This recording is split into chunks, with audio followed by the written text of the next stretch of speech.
Hello! In today's tutorial, we will be covering how to add working displays into your custom VTubing application. We will be continuing from the previous tutorial, so if you have not already seen that, it will be linked in the description down below. Let's begin. To begin adding displays to your custom VTubing application, you will need to install Spout2 into your OBS application. You can obtain the Spout2 OBS plugin from GitHub. The link will be provided in the description below. Follow the instructions in the README to install the plugin. Once the Spout2 plugin is installed, open your OBS application and locate the source that you wish to display inside of your VTubing application.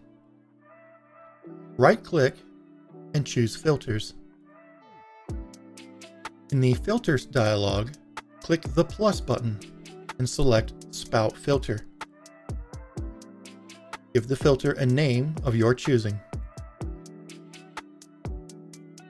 In the Spout text box, give it a name that you will reference it by in your application.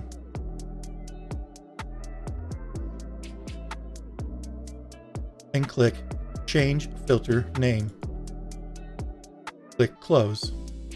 Returning to Unity, we will now need to install Spout support. We will do this using the KlakSpout Unity package. The link to this package will be available in the description below. From the README, copy the install URL.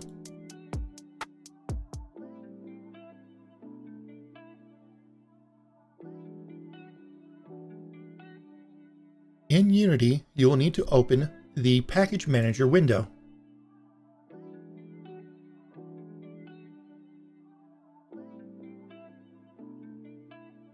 Click the plus sign and select Package from Git URL. Paste in the URL from the README and click Add.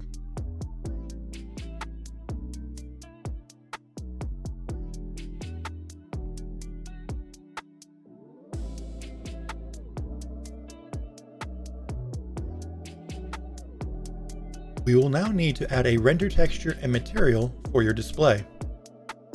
In your asset browser, right-click, choose Create, Render Texture.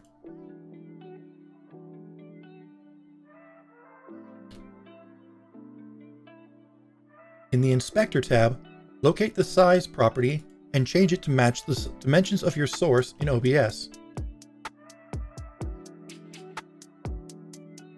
Next, returning to your asset browser, right-click, choose Create, Material,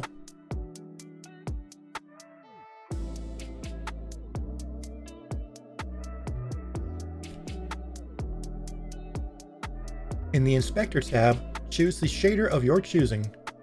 For this tutorial, I will be using Unlit Texture.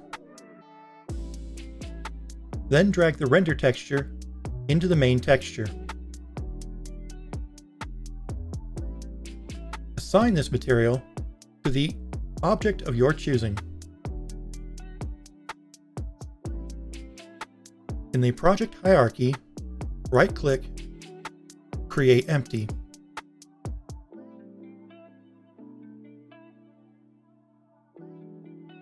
With your new empty selected, go to the Inspector tab and click Add Component.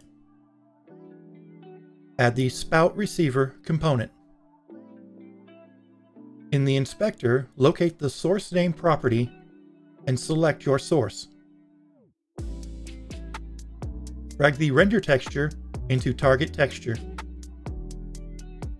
You may add as many displays as you wish. In order to achieve this transparent chat overlay, I create a material using the Unlit Transparent Cutout shader.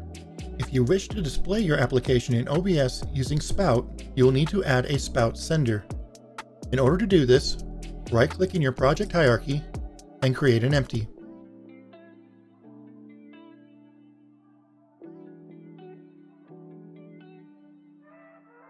add the Spout Sender component.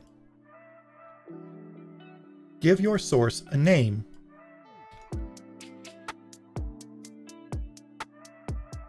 And make sure Game View is selected. You are nearly ready to compile your application, but first you will want to change some project settings. To do this, go to Edit, Project Settings, and select Player. Here you will want to select the desired full screen mode. For this, I will be using Windowed. You will then want to set the desired width and height of the window. Now you can build your application. To do so, go to File, Build Settings. If a scene is not already in the build, click Add Open Scenes and choose Build. Select a folder for your build and hit Select Folder.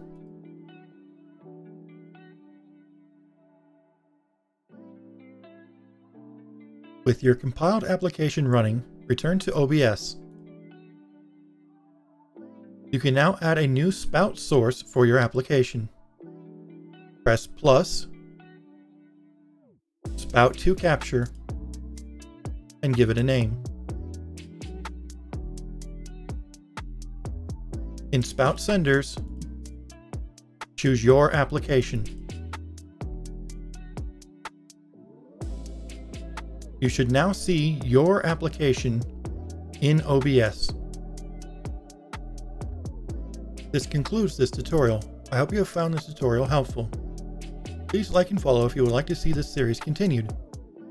Leave a comment below about what you would like to see in the next tutorial, and I hope you have a wonderful day, and I will see you next time.